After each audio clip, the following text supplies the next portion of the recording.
Denne gangen har vi tatt turen til Børgefjell, en av Norges eldste nasjonalparker. Her skal vi tilbringe en hel uke. Området er kjent for bra fiske, og det er det som har lokket oss hit denne nydelige dagen i august. Vi starter turen i Stekenjokk på svensk side av riksgrensa. Målet for turen er vannet Rottnan, hvor ryktene sier at fisket skal være veldig bra. Planen vår er å gå langs sørsida av Ranseren på vei innover, for så å følge nordsida av vannet når vi skal hjem igjen. Utfordringen blir elven i området. En del av elven i Børgefjell er vanskelig å krysse, og kan fort bli mye større når det regner. Av den grunn har vi prøvd å legge opp ruta etter broen i området som skal hjelpe oss over. Men på dag 1 er det bare småstryk vi skal over, så elvekryssinger får bli en utfordring for en annen dag. Ut på kvelden kommer vi fram til innose av Ranseren og slår leir her. Som vanlig deler vi telt, og siden noen av oss snorker mer enn andre, må man stille forberedt hvis man vil sove. I år så har jeg med meg 2 snorkende kompiser starter kit. Ok. Det er så klart den obligatoriske øreproppen i silikon, liker jeg best. Men nytt for året, det er hørselsvern. Du skal ha den på utsiden, da? Ja. Det er mulig jeg klarer å slå det der også, altså. Ja, da. God natt. God natt.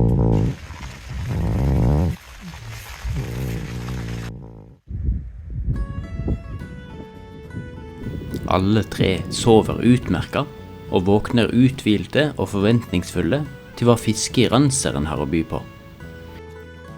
Vi har konkurrert om å få størst fisk helt siden vi var små gutter, men ingen av oss kan huske at Kjell Håkon noen gang har tapt. Likevel er håpet om å vinne der.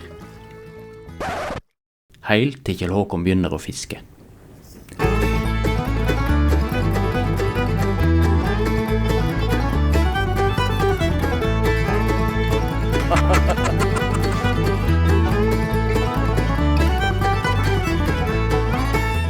Før vi andre kommer i gang, har han sikret både frokost og lunsj til oss alle 3. Hvordan er fisken? Bra, altså. Ja. Ny fisk. Hvordan går det? Oi. Tror du de er sterke på grunn av vanntemperaturen? Ja, jeg lurer på det, for jeg synes det er mer fart i de her enn på Hardangervidda. Er det 7-8 grader i vannet? Kanskje 10 grader på natta nå. Det blir ofte litt vondt. Oi. Åh. Blir det rett i langs, altså? Ja. Oi. Det tror jeg er større enn den forrige jeg fikk, i hvert fall. Se den flotte fisken da. Deles nydelig. Hæ? Ja, Kjempegod stand. Ja. Nå nærmer det oss kiloen da. Ja, det må begynne å bli i nærheten, altså. Ja. Sjekk den, da. Se den, da. Oi. Ja. Oi. Ja da. Åh, se da. Oi. Åh, se den flotte fisken. Se den, da. Har du sett? Nydelig. Den er fin, ja. Ja, se den, da. Oi.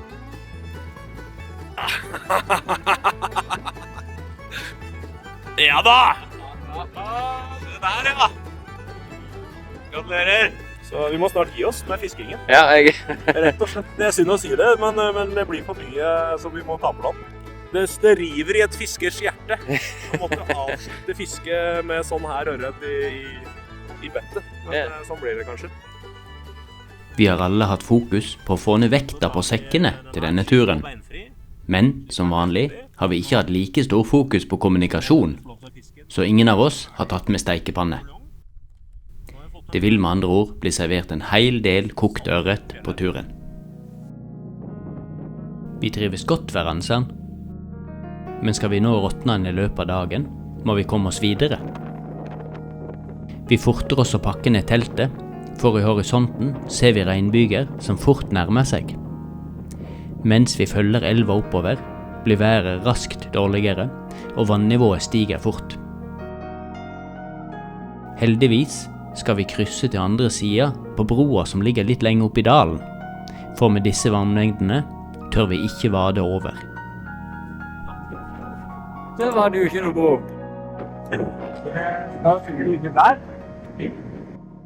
Øystein, da har vi fått en liten utfordring her. Det stod tydelig på kartet at det skulle være en bro, men den finner ikke vi, så da må vi legge om planen. Hva heter plassen vi skal til i stedet? Da tenker vi å gå til Ransanmekja. Nei, det gjelder å ikke ha alt for rigide planer. Vi har jo fortsatt mulighet til å gå helt rundt da. Ja, nei, men da blir det en ny plan. Jepp. Den manglende broa gjør at vi nå må gå rundt hele Ransanmäki hvis vi skal komme oss til Rottnan. En omvei på 2 mil. Siden været stadig blir dårligere, frister det lite å gå hele veien i dag. Værmeldingen sier at det skulle vært skyfritt og sol, Ja, så det her tror vi ikke noe på. nei, fake rain. Fake rain.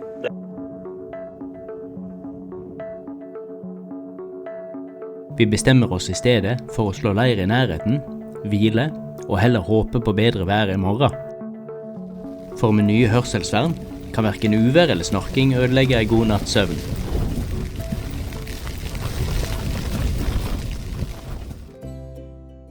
Dagen etter er godværet tilbake. Kokt ørret til frokost blir fortært mens vi alle prøver å henge ansvaret for steikepannefadesen på hverandre. For å få god tid til å prøve fisk her oppe, bestemmer vi oss for å bli værende en ekstra dag her ved Ransanmäki. Vi kan nemlig knapt huske å ha sett så mange flotte fiskeplasser på ett sted før. Nå gjelder det bare å fotfølge Kjell Håkon og gjøre akkurat som han gjør. Så blir det kanskje en fisk på oss 2 andre også.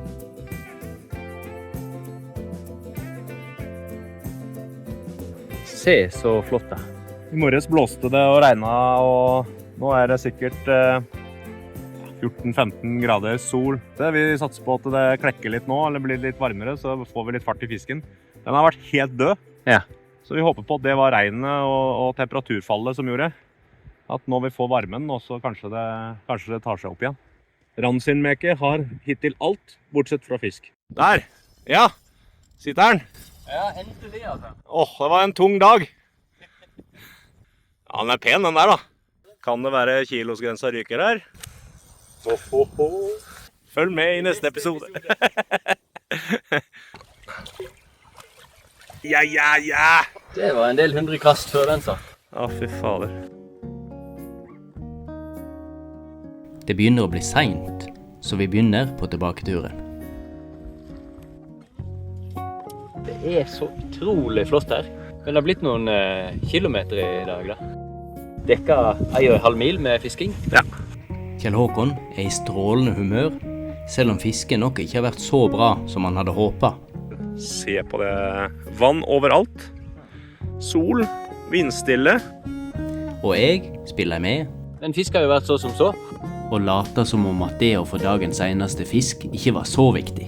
Om det ikke blir fisk, så gjør jo egentlig ikke det så veldig mye. Bare deilig å gå rundt.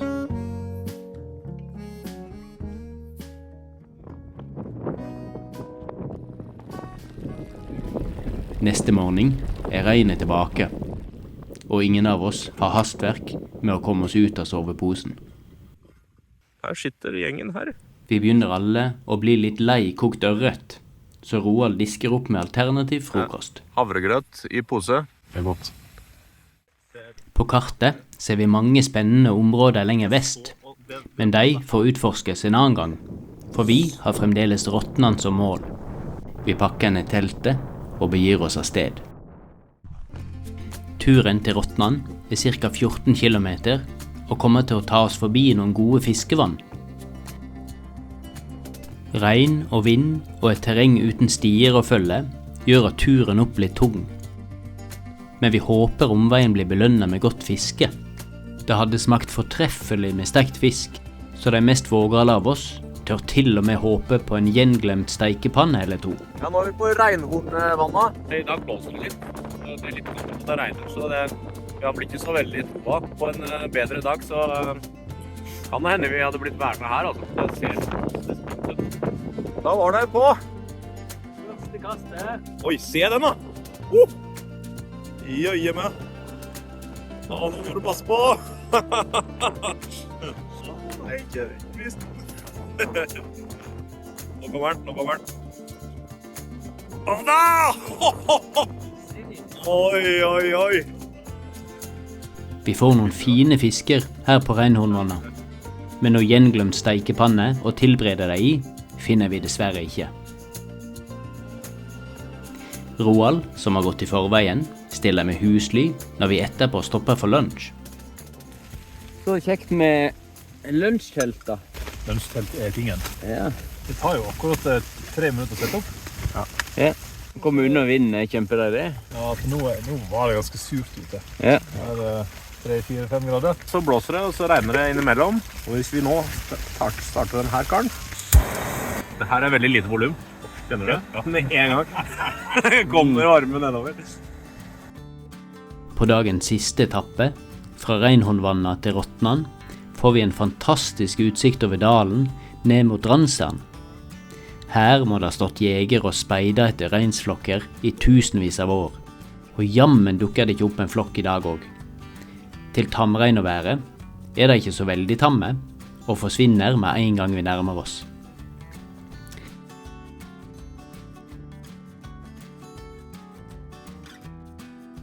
Noen timer senere nærmer vi oss endelig Rotnan, og finner en flott teltplass på en fin odde.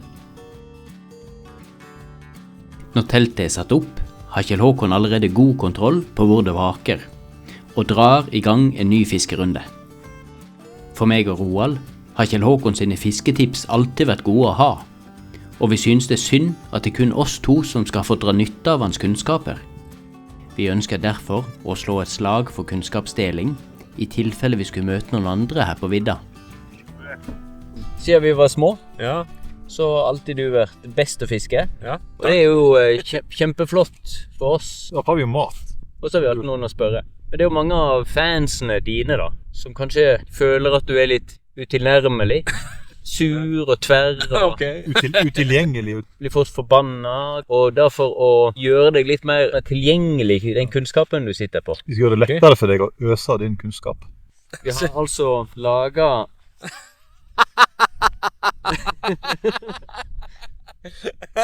T-skjorte til deg. Vi har nå gått i flere dager med den. Den skal jeg ha på meg hjemme i stua. Kanskje også på treningsstudio. Ja, så alle som da lurer på noe, bare hvis jeg har på den, så er jeg tilgjengelig. Supert, takk for den. Vi treffer dessverre ingen fiskere på jakt etter tips denne dagen heller, så T-skjortene får spares til en annen gang. Fiske her ved Rotnan er det ingenting å si på, selv om størrelsen på fiskene vi får her er betydelig mindre enn de vi fikk ved Randsand. Er den stor? Den er litt større enn den forrige. Jeg tror jeg knekt båta her, altså. Andre fisken på 3-4 meter på obler. Jaha. Det er ikke så veldig stor fisk, men det betyr kanskje at den kommer litt større.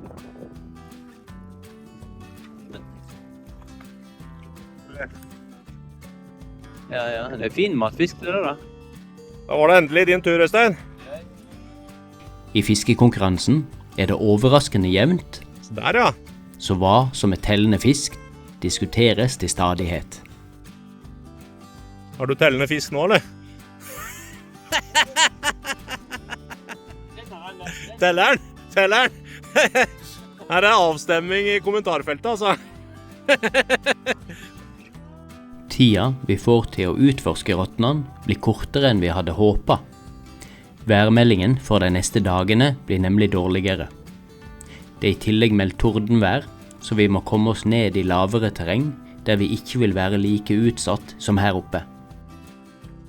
Vi tar oss likevel tid til en siste ekspedisjon til de nordligste delene av vannene.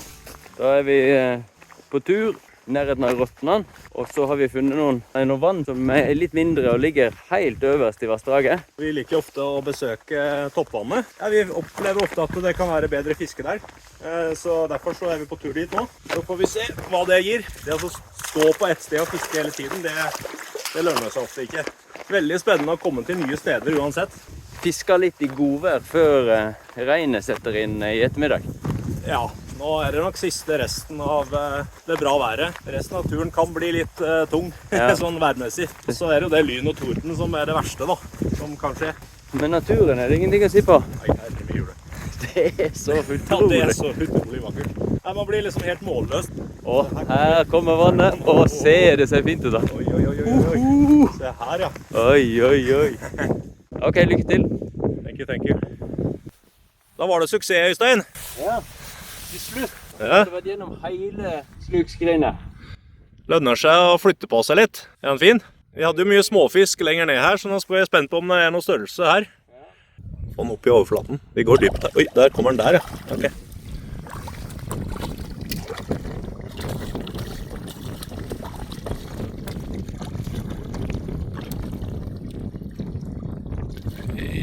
Ja da.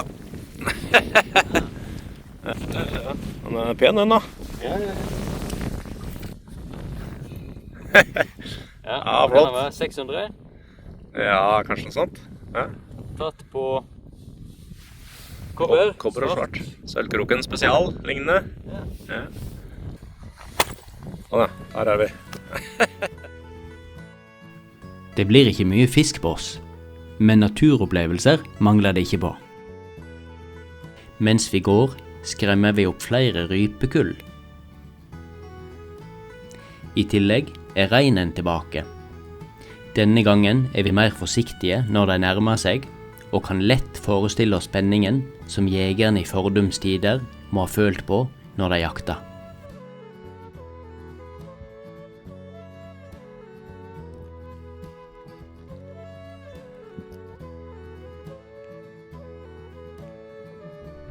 Regnet varsler at det er på tide å komme seg ned i lavere terreng, og vi pakker sammen teltet og begir oss mot Randsern. Her oppe i vannsystemets spede begynnelse er det heldigvis lett å komme over elva. Hva var det gjort?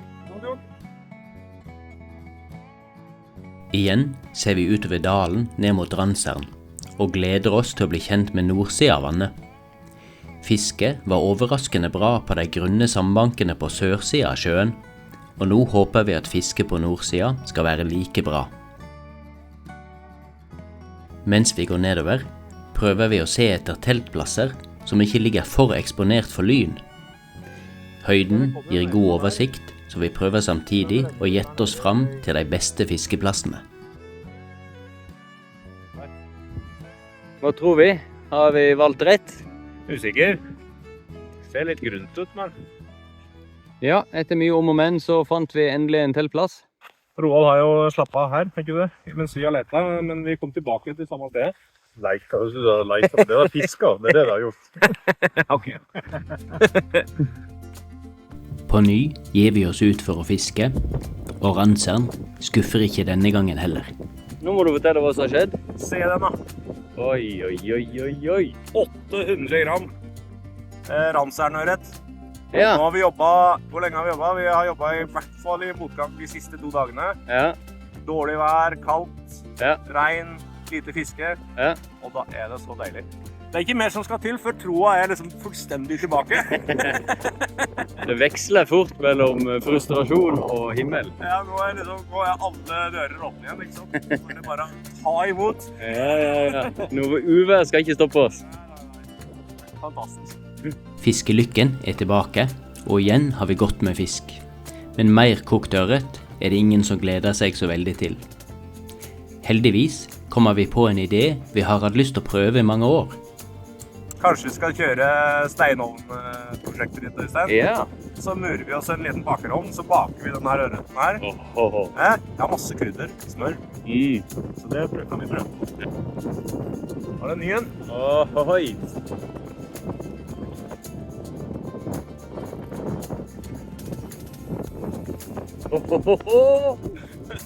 Den går altså. Det er så sterk fisk. Ja.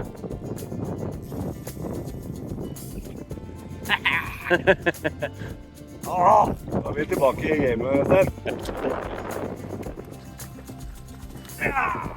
Oi, se den kubben da. Oi. I hvert fall 7, tenker jeg. 700-800 gram, tenker jeg. Se den da. Ja, feit og fin fisk, vet du. Slutt, Silla. Oi, nå blir det mat! Ja, nå blir det middag. Den her. Oi. Oi. Ja, der. Har man en beinfri filet.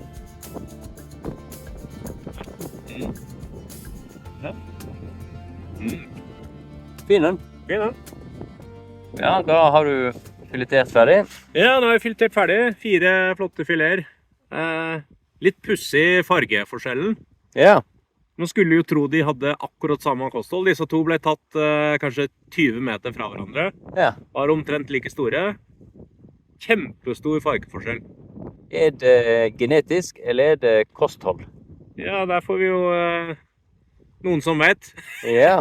Vi vet jo at det blir rødt i kjøttet når de spiser marflo, krepsdyr. Men de har jo de kan ha godt og spist forskjellige ting. Men det er jo litt rart at de spiser så forskjellig kosthold i samme vann, på samme sted. Ja. Det var en hofisk, det var en hannfisk. Vi vet ikke om det kan ha noe å si. Nei. Kanskje. Ja. Så hvis noen vet, så må de legge igjen i kommentarfeltet. Ja, da er vi begynt operasjon røkt fisk. Vi er jo ingeniører, Ja. så vi liker å bygge ting. Og så skal vi prøve å varmerøke ørret da. Så vi får til det. Nå her er det jo einer og sånn i terrenget, så det skulle være mulig å få litt røyk. Og stein har vi jo. Stein har vi. Ja. Det eneste problemet er at vi vet ikke hvordan vi bygger en røykeovn. Derfor. Nei, samme det. Ja. Men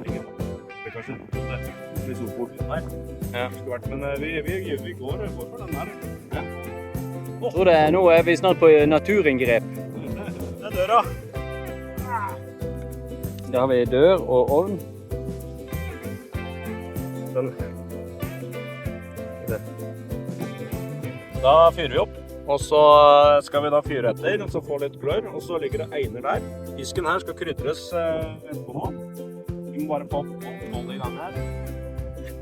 Så nå er jo hypotesen at vi skal bare fyre litt her. Gå inn med einer. Vi går for einerrøyk. Einerrøkt, varmrøkt, einerrøkt. Enerrøkt. Heter det? Enerrøkt, heter det. Einerrøkt. Varmrøkt, enersmak. Varm, einerrøkt. Varmrøkt ørret i hvert fall. Øystein, du er smakssetteransvarlig. Ja. Hva er det vi krydrer med? Ja, det er hemmelige ting oppi her. Børgefjellrøbb kan vi kalle den kryddermiksen. Den kommer i vår nettbutikk. Ja. Pakket i eksklusive små sølvskrin. Pass på å ikke gni med den fingeren som du fikk kroken i, for det svir noe jævlig. Det ser så flott ut, vet du. Ja. Det er ikke noe tungt, det. Da har vi fått bra fyr på bålet. Nå skal vi inn med liksom smakssettingen. Det blir da en kvast einer. Håper den lager godt på røyk, og så lukker vi greia, og så ser vi etter en stund. Ja, er vi klar? Ja, vi er så klare. Ja, prøver det. Ja. Sånn, og så gjennom den. Okay. Yep. Se det røykeriet da. In action. Oi. Det må bli bra.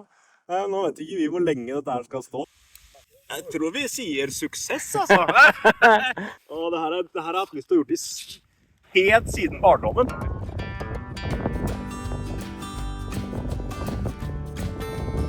Ja, da er sannhetens time kommet. Ja, ingen røyk igjen. Nei. Hvor lenge har vi ventet? Vi har ventet i 25 minutter. 25 minutter. Det er å pakke ut da. Ja. Se det da! Hva har vi gjort? Oi. Det er litt langt å gå, men det er ganske anerkjent restaurant det her. Ja. Vi har jo en ekstra. Ja.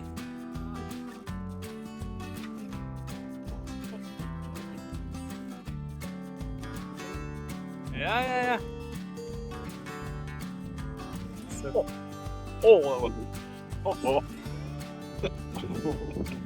Ja.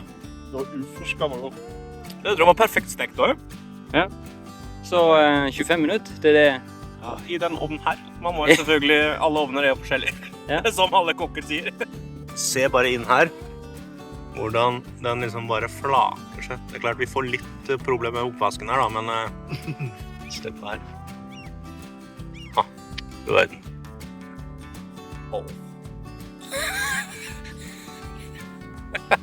Vi sovner gode og mette, og offrer ikke en tanke på uværet som skal komme. Men når neste morgen gryr, ligger det en trykkende stillhet over landskapet. Det er som naturen stålsetter seg for det som skal komme. Ja, ligger og venter på dommedag. Ja, dommedag i solen. Ja. Mens vi spiser frokost, blir vi sittende og se på himmelen som raskt blir mørkere. Hva sier værmeldingen? Kraftige regnbyger. Fortsetter i hvert fall en halvtime sikt. 1 kilometer sikt. Ja. Jeg har ikke hørt så mye torden med nå. Men steiket akkurat regning. Det er godt å sitte inne.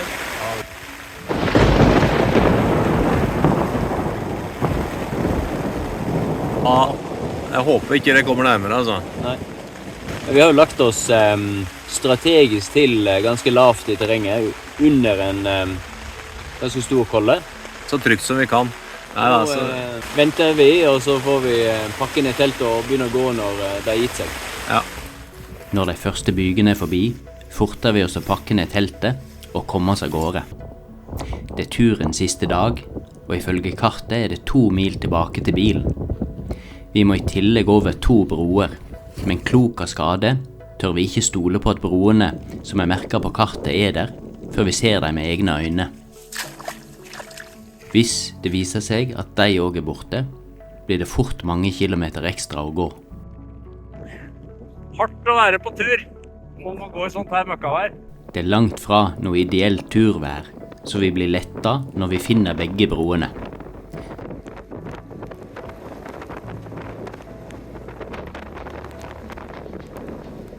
Og skiltet som viser at broa er stengt, ser vi heldigvis ikke før vi er over. Det frister ikke å stoppe for lunsj, og vi går tilbaketuren i ett strekk. Etter noen lange og kalde timer kommer vi oss omsider tilbake til bilen.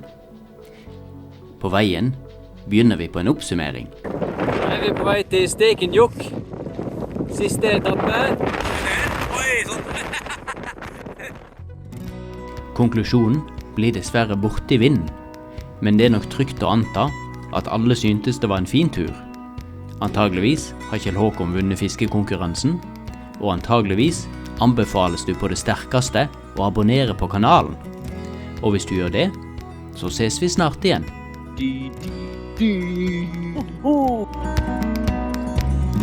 Ja. Velkommen til Roaldsen vannvlogg. I år så har vi jo elektrisk tur. Da er det litt begrenset for å si ingrediensene vi har med oss.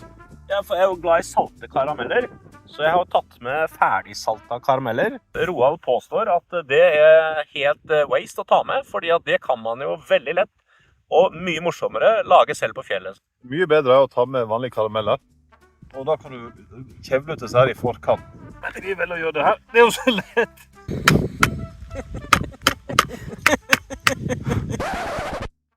Nå har jeg jukset litt. Jeg har fått mjuket den litt opp da. Mye skal man ha på der nå? Så mye som kommer ut. Så bare kjevler man dette enkelt inn. Der ja. Ups, der fikk du det til. Litt sånn. Litt begrenset marked for de der da. Se her, jeg får det knadd inn nå. Det er jo dumt å bære med seg salt som ikke blir brukt. Det er kanskje greit å være i familie med det du deler med, eller? Ja. Nei takk, jeg tror jeg står over at jeg har min egen. Ingenting så godt som hjemmelaget. Nei. Jævla det ble salt. Ja, altså, jeg er jo ikke den type kokk med avansert friluftsegenskaper som Roald. Så jeg pleier å lage ting ferdig hjemme, men jeg tenkte å vise hva vi kan gjøre. Så jeg har gått bort fra real turmat. Bruker type supper, sauser, du kan gjøre alt mulig rart. Her er rett i koppen, noe med smak. Ja. Her har jeg funnet fra Rema fantastisk parmesan og steinsopp-mix. Oi. Koster nesten ingenting. Krydderhylla på Rema 1000. Ja. En liten dash. Ferdigstekt bacon. Når du steker bacon så dropper det 5-25% av vekta. Ja, yes. Deilig å ha i det du skal lage. Den holderndagen, det fine med å lage maten selv, er at du slipper å tenke på sånn harskning og sånn, som produsentene må gjøre. Så du lager dette her dagen før du drar, ikke sant? Steker opp. Jeg pleier å kjøpe en 4-5 pakker bacon, steke opp til sprøstekt, og så putte i de forskjellige suppene. Hurtigris, den er ferdig kokt og tørka. Når den får komme i vann, så svelger den og blir til fin ris. Den tar 5 minutter å lage. Vi har funnet disse Rema 1000 1 liters posene. Det er viktig at de tåler 100 grader. Det du gjør er at du tar og mikser alt dette her hjemme oppi med steinsopp. Det jeg skal lage nå, da, det blir en slags steinsopp-risotto med bacon. Kjører man da ris. Jeg bruker 80 gram ris på en porsjon. Kan man justere, ikke sant? Hvis man er ekstra sulten, kan man lage dette her akkurat så mye man trenger. Det er jo litt forskjell på folk. Man trenger. Der har man 80 gram ris. Den her vet jeg at blir litt for mye på en. Så tar man cirka halvparten av den. Det her er ordentlig god smak. 40 gram sprøstekt bacon. Der har vi tørrmelk for litt sånn kaloritilsats, så man får liksom riktig mengde med kalorier. Den her har nå like mye kalorier som en real turmat. Koster cirka 10% av en real turmat, tenker jeg. Her er det morsomt hvis at andre har andre tips. Tror jeg man kan finne på veldig mye morsomt hvis man er litt kreativ.